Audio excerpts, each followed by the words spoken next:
అందరికీ వందనాలు. దేవుని వాక్యాన్ని వివక్తులు ధ్యానం చేసుకుందాం.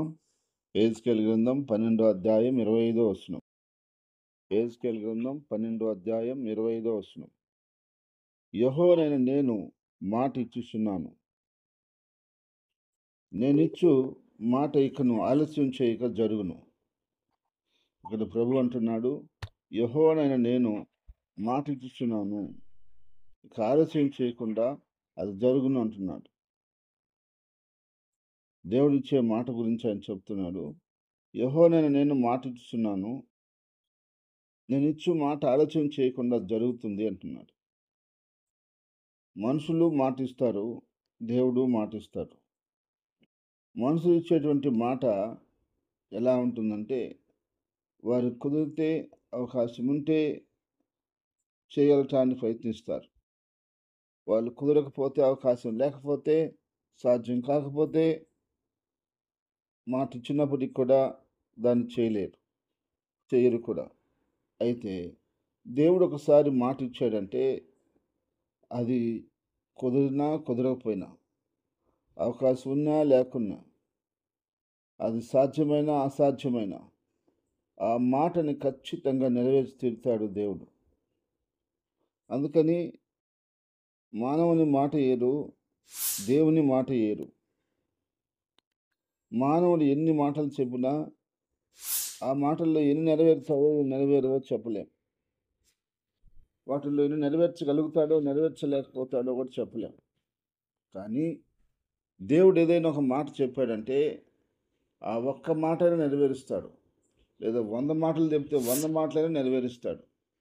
ఆయన దాన్ని నెరవేర్చకుండా అయితే పోనే పోడు. కొందరు అనుకుంటున్నట్టుగా దేవుడు ఆలస్యంగా చేస్తాడులే అనుకుని కాదట. నేనిచ్చు మాట ఆలస్యం లేక జరుగును అంటాడు. దేవుడు ఎప్పుడు ఆలస్యం చేయాలని ఆయనకున్నదు. కొద్దిగా ఆలస్యం చేస్తే ఆయనకు వచ్చే లాభం ఏం లేదు. దేవుడు త్వరగా కార్యం చేయడం ద్వారా మానవుడు దేవుని స్తుతిస్తాడు, ఆయన గణపరుస్తాడు. అది ఆయన సంతోషం. అయితే ఆలస్యంగా చేయాలని దేవునికి ఇష్టం కాదు. కొన్నిసార్లు ఆ సమయం బట్టి దేవుడు కొన్ని కార్యాలు జరిగించవలసి ఉంటుంది. ఈ భూమి మీద జరుగుతున్న ప్రతి కార్యానికి, ప్రతి పనికి ఒక సమయం కలదు అని చెప్పాడు. ఎందుకని? ఆ సమయం వచ్చినప్పుడే అది చేస్తే అది బాగుంటుంది. ఉదాహరణకు ఒక చిన్న అబ్బాయి, అమ్మాయి ఉన్నారనుకుందాం. వాళ్ళకి ఒక 10 ఏళ్ళు ఉన్నాయనుకుందాం. అబ్బాయి, అమ్మాయి కదా అని చెప్పి వాళ్ళిద్దరికి పెళ్లి చేస్తామా? పెళ్లి చేయం. పెళ్లి చేయాలంటే ఒక వయసు రావాలి. వాళ్ళకి తగిన వయసు వచ్చినప్పుడు యుక్త కాలంలో వాళ్ళకి వివాహం చేస్తే అది వాళ్ళిద్దరికీ మంచిది, చేసిన వారికి మంచిది, చూసిన వారికి సంతోషంగా ఉంటుంది. అదే వయసు రాకముందే అమ్మాయి, అబ్బాయిలని చెప్పి పెళ్లి చేస్తే అది చాలా ఇబ్బందికరంగా ఉంటుంది. అదేవిధంగా కొన్ని కార్యాలు దేవుడు మనల్ని చేయటానికి ఆయన సమయాన్ని చూస్తాడు. ఆయన నేను నిర్ణయించిన సమయం వచ్చిందా లేదా అని చూసుకుంటాడు. ఆ సమయం రాగానే ఖచ్చితంగా ఆ కార్యాన్ని, ఆ పనిని దేవుడు నెరవేరుస్తాడు. అయితే ఈరోజు చాలామంది ఆ విషయాన్ని అర్థం చేసుకోలేరు. దేవుని సమయం కొరకు కనిపెట్టరు. కాబట్టి దేవుని యొక్క వాక్యం ఏం చెప్తుందంటే దాన్ని మనం అర్థం చేసుకోవాలి. ఎందుకనగా దేవుడు ఏది కూడా ఆయన కావాలని లేట్ చేయడు. ఏది కూడా ఆయన కావాలని చేయకుండా ఉండేవాడు కాదు. ఖచ్చితంగా ఆయన అనుకున్న కార్యం జరిగించి తీరుతాడు. అయితే ఆయన కార్యం చేసే వరకు, కార్యం జరిగే వరకు మనమే ఓపికగా ఉండాల్సిందే. ఆలస్యం చేస్తాడనే మాటలు లేదు. ఒకవేళ ఆలస్యమైనా సరే అది మన మంచికేనని మనం గుర్తించాల్సిందే.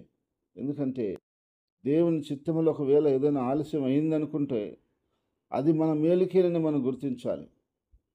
కాబట్టి దేవుని యొక్క వాక్యం చెప్తుంది, మనందరం కూడా దేవుని మాట మీద నమ్మకం ఉంచినట్లయితే ఆ మాట దేవుడు నెరవేరుస్తాడా, నెరవేర్చడానికి సందేహపెట్టుకోవాల్సిన అవసరం లేదు. ఖచ్చితంగా నా దేవుడు నాకిచ్చిన మాటని నెరవేరుస్తాడని మనం నమ్మినట్లయితే, దేవుడు మనకిచ్చిన ఆ మాటని, ఆ వాగ్దానాన్ని, దేవుడి గ్రంథంలో ఉన్నటువంటి మాటల్ని ఖచ్చితంగా 100% ఆయన నెరవేర్చే తీరుతాడు. మనందరిలా ఆయన మాటలు నెరవేర్చి మనల్ని ఆశీర్వదించునుగాక. ఆమేన్.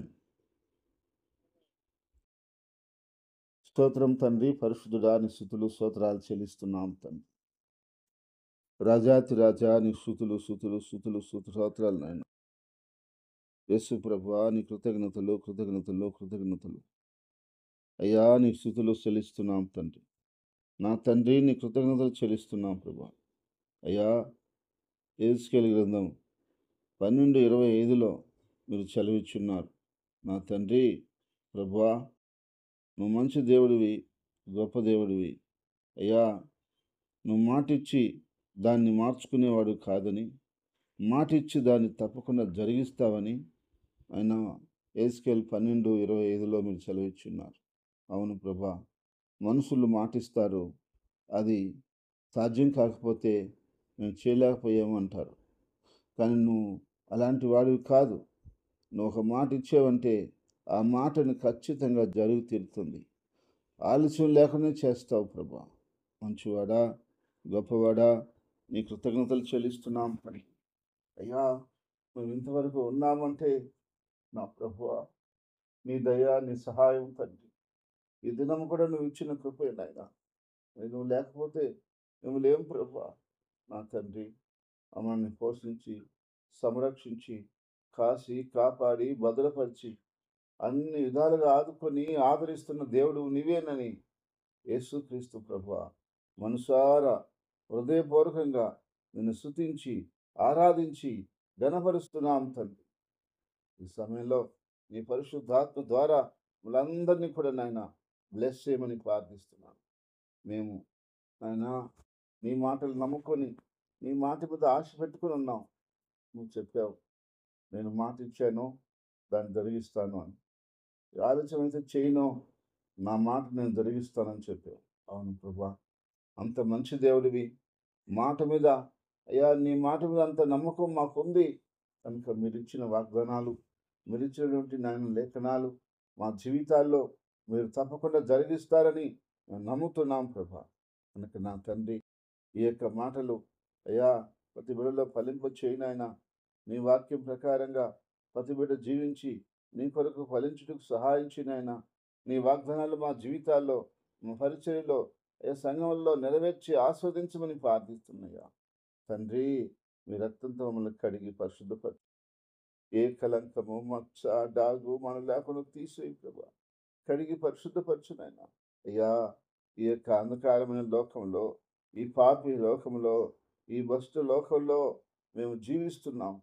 వీటికి మేము ఆకర్షితులమై నాయనా నిన్ను బాధ పెట్టకుండా, అయ్యా నిన్ను దుఃఖ పెట్టకుండా, నీకిష్టంగా నీ చిత్తానుసారంగా జీవించడానికి మాకు సహాయం చేయమని ప్రార్థిస్తున్నాం ప్రభా.